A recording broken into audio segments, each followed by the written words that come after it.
नमस्कार, आप देख रहे हैं 9 भारत समाचार। पिछड़ा वर्ग आरक्षण विधेयक लागू करने के लिए 72 घंटे का उपवास। एमएलसी कविता तेलंगाना जागृति की अध्यक्ष और निजामाबाद एमएलसी कविता ने कहा कि वह पिछड़ा वर्ग आरक्षण विधेयक को लेकर केंद्र और राज्य सरकारों पर दबाव बनाने के लिए 4, 5 और 6 अगस्त को 72 घंटे का उपवास रखेंगे। उन्होंने कहा कि उपवास के जरिए विधेयक की जरूरत बताई जाएगी।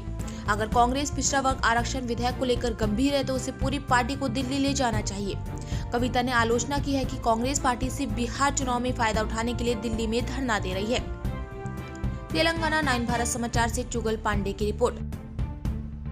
ఒక నిజమైనటువంటి నిబద్ధతతో కూడినటువంటి 72 గంటల నిరాహార దీక్షను నేను చేయబోతా ఉన్నాను హైదరాబాద్లో 4, 5, 6 తారీఖున ఆగస్టు 4, 5, 6 తారీఖున నేను ఇదివరకు ఎట్లా అయితే అంబేద్కర్ విగ్రహ సాధన కోసం 72 గంటల నిరాహార దీక్ష చేశానో బీసీ బిల్లు సాధన కోసం కూడా రాష్ట్ర కేంద్ర ప్రభుత్వాలపై ఒత్తిడి పెంచడానికి మన తెలంగాణ రాష్ట్రంలో బీసీ బిడ్డలకు ఎంత అవసరం ఉంది బీసీ బిల్లు అనేటటువంటి అంశాలని ప్రపంచానికి తెలియజెప్పడానికి తెలంగాణ జాగృతి అధ్యక్షురాలుగా తెలంగాణ బిడ్డగా ఒక సోదరిగా నేను నిరాహార దీక్ష 72 గంటలది 4, 5, 6 ఆగస్టు నాడు చేయబోతా ఉన్నాను।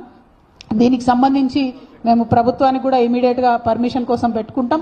వాళ్ళు పర్మిషన్ ఇస్తే మంచిది, ఇవ్వకపోతే ఎక్కడ వీలైతే అక్కడ కూర్చొని 72 గంటలు మాత్రం ఖచ్చితంగా దీక్ష చేస్తాం।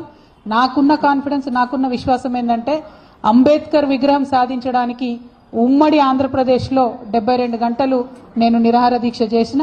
ఆ తర్వాత అనౌన్స్మెంట్ వచ్చింది, కిరణ్ కుమార్ రెడ్డి గారు ఆనాడు ఒత్తిడికి తలొగ్గి అంబేద్కర్ విగ్రహాన్ని అసెంబ్లీలో పెట్టడం జరిగింది। అదే పంతాను, అదే గాంధేయవాదాన్ని, అదే ప్రజాస్వామిక పరిధిలో మేము నిరసన తెలియజేస్తాం, అవసరాన్ని తెలియజేస్తాం। బీసీ బిల్లు ఎందుకు రావాలన్న అవసరాన్ని, మా నిబద్ధతను ప్రపంచానికి చాటుతామని ఈ సందర్భంగా మీ అందరికి కూడా నేను తెలియజేస్తూ